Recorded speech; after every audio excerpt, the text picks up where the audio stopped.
টাকা আর পাওয়ার আছে বলে এসব নিয়ে অহংকার করতে হবে? এটা কোনো কথা? কিন্তু ভাই, আমরা কিছুই তো করতে পারি না।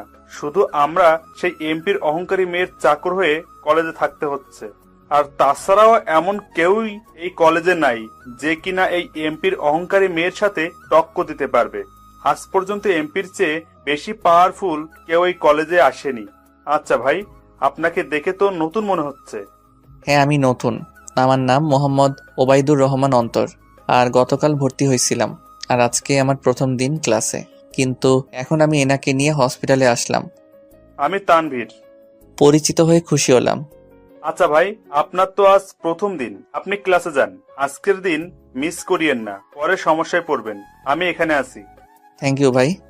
এরপর তানভীর থেকে বিদায় নিয়ে চলে গেলাম কলেজে। সেখানে গিয়ে আমার ক্লাস খুঁজতে লাগি। আর ক্লাস পেয়েও যাই। আমি ক্লাসের সামনে যেতেই দেখি ক্লাসে স্যার উপস্থিত। আসতে পারি স্যার? হ্যাঁ, আসো। তুমি তাহলে সেই নতুন ছেলেটা, তাই না, যে আসার কথা ছিল? প্রিন্সিপাল স্যার আমাকে বলেছিল তোমার কথা। জি স্যার, আমি নতুন। সো এভরিবডি, আজ থেকে তোমাদের সাথে ক্লাস করবে। কি নাম তোমার? সকলকে তোমার পরিচয়টা দাও।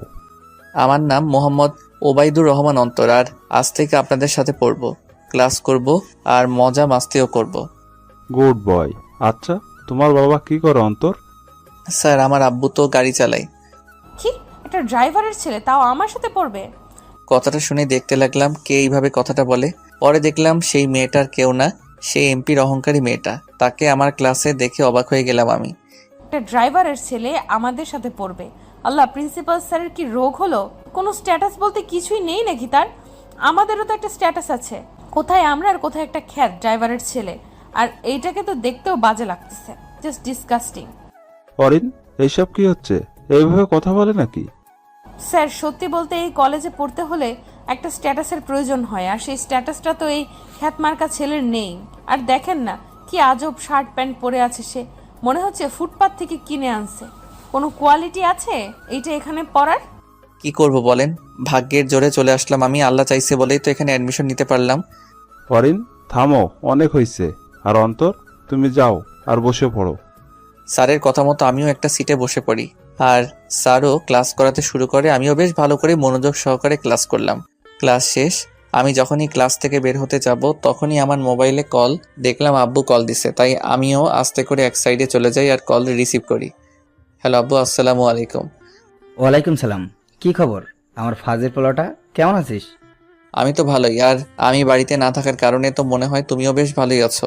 থাকো ভালো, সেটাই তো আমি চাই। চুপ বেটা, তুই নাই, ঘর ফাঁকা ফাঁকা লাগছে। তোর বোন আর আম্মু ও চুপসে আছে। বাবা, তুই কই আসলে বলতো?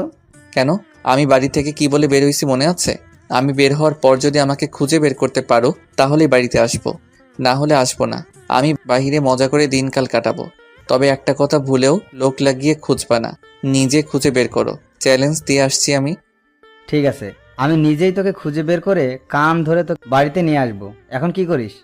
এই তো আছি। আর কি, কোনো মতে তুমি বাসায়? না রে আব্বু, আমি তো অফিসে। আচ্ছা শোন, টাকা পয়সা লাগলে আমাকে বলিস, কারো কাছে চাইবি না। ওকে, আচ্ছা রাখি। নিজেরও বাকিদের খেয়াল রাখিও। আর চ্যালেঞ্জের কথা ভুলে যাইও না। ফাজিল একটা। এখন বাপ, একটা কুলু দে। ওরা দেশে তো, আর আমি একা খুঁজে বের করতে পারবো না তোকে। থাক, কান্না করিও না। একটা ক্লু দিয়ে দিলাম, আমি আমাদের শহরে আছি। ওকে, এবার রাখি।